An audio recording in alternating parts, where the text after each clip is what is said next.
Hi, Theory 2. Today I just want to finish up briefly this discussion we've been having about non-chord tones. My dog Pepper is right here at the bottom of the keyboard. There he is. Say hi, Pepper. He's been having some anxiety issues because of the uncertainty that he picks up on it. He's a very sensitive doggy, but I think it'll be okay.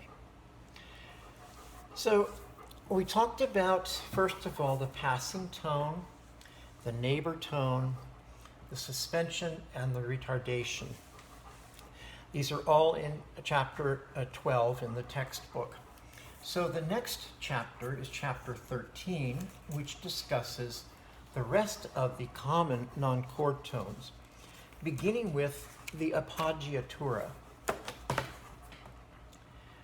An appoggiatura starts as a leap and then resolves by step.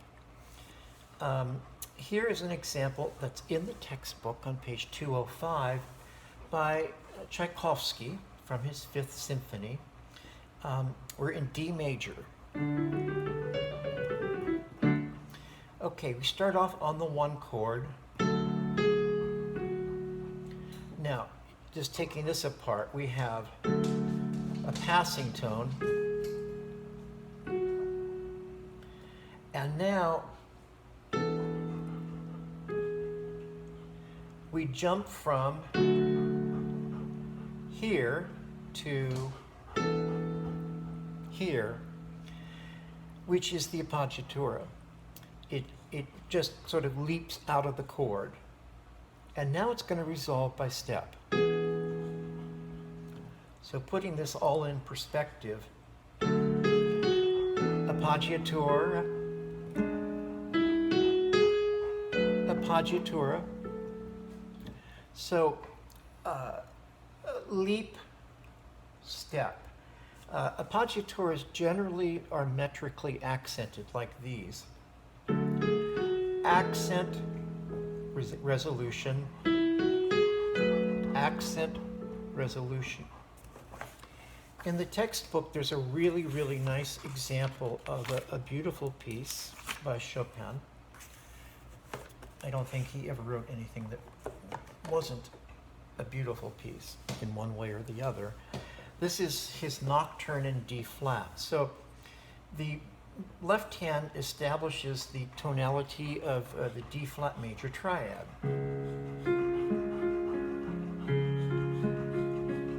Now we get the melody.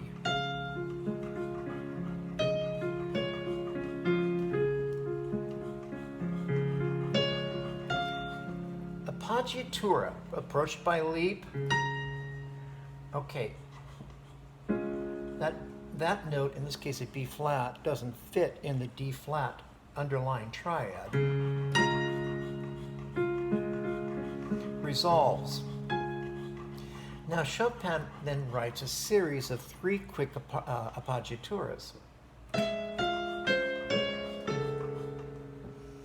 So if we just take that measure apart, we approach from D flat major, we have a leap to the B flat appoggiatura, resolves. That in turn leaps to another appoggiatura, which resolves by step. That in turn leaps to another appoggiatura, which resolves by step. And then we get to this last note here, which is actually also an appoggiatura, one that lasts the whole measure.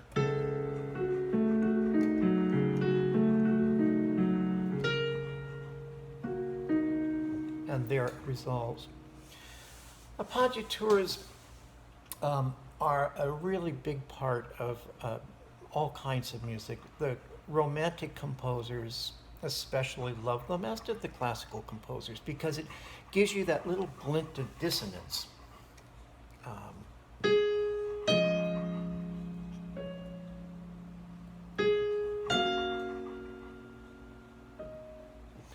That is very attractive. It adds a little I don't know, pain, angst into the music.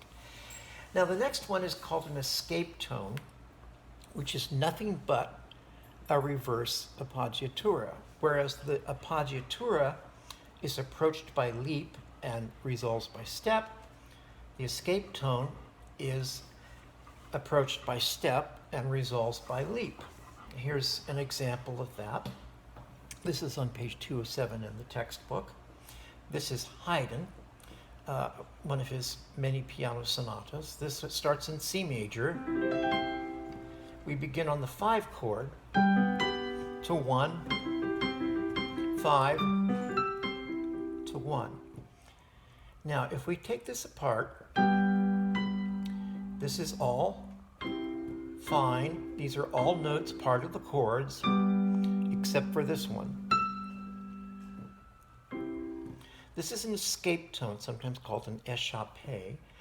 It literally sort of escapes from the underlying tonality and then is brought back in line by means of a leap. So just a reverse appoggiatura. Just a couple more to go here.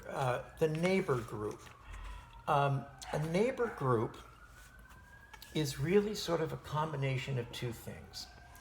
A neighbor group is a combination of an escape tone and an appoggiatura. Sometimes also you'll hear a neighbor group called a cambiata, which is a word, foreign text word, which means changing tones. So here's an example. We're in C major. We have an escape tone, escapes by step, but now instead of resolving right away by leap, it leaps to another dissonance which forms an appoggiatura which resolves by step.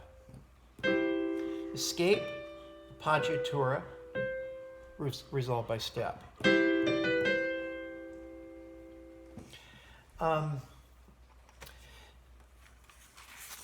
This one is sort of a bit more like an embellishment of sorts, but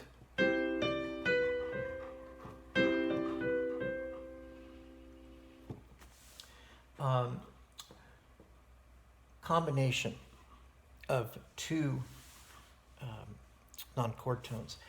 Next up comes the anticipation.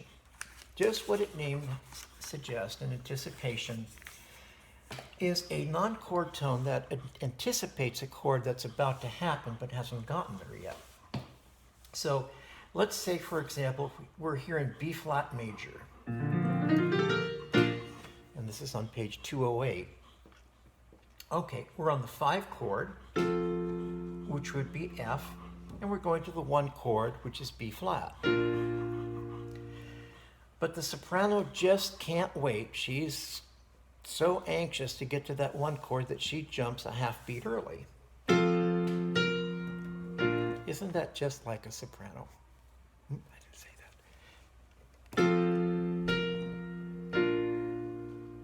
that. The truth is, anticipations can happen in any voice, not just the soprano. My apologies, sopranos. Or we could have something like this. It's just a note that it becomes a non-chord tone when it leaves the underlying harmony in anticipation of what the next chord will be, and then it resolves. And lastly, we have the pedal point or pedal tone. Now, this is something that comes to us from organ playing. You have all heard at one time or another the Bach toccata and fugue.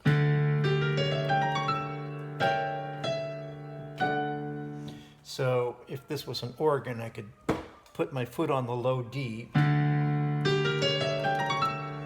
and have this chord above it that doesn't fit.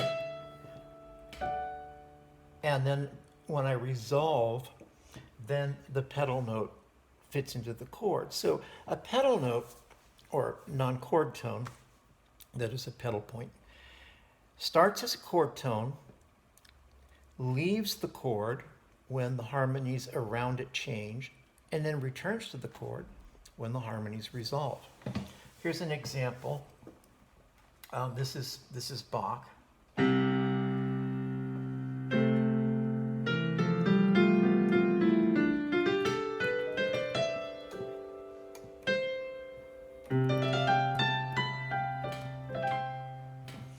Well, and that was an utter disaster. I don't know how I can sustain the C down here and play everything else, but I'll just give it my best one. Here's the C. C is consonant. Now it becomes dissonant.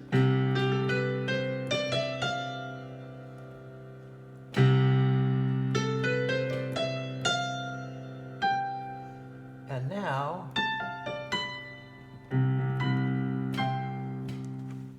it returns to being consonant.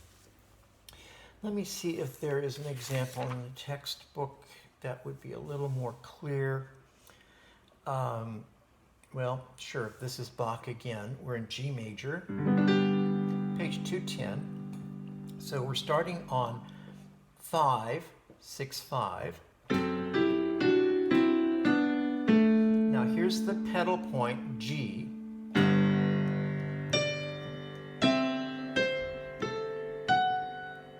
You hear the tension? So it starts out as a chord tone.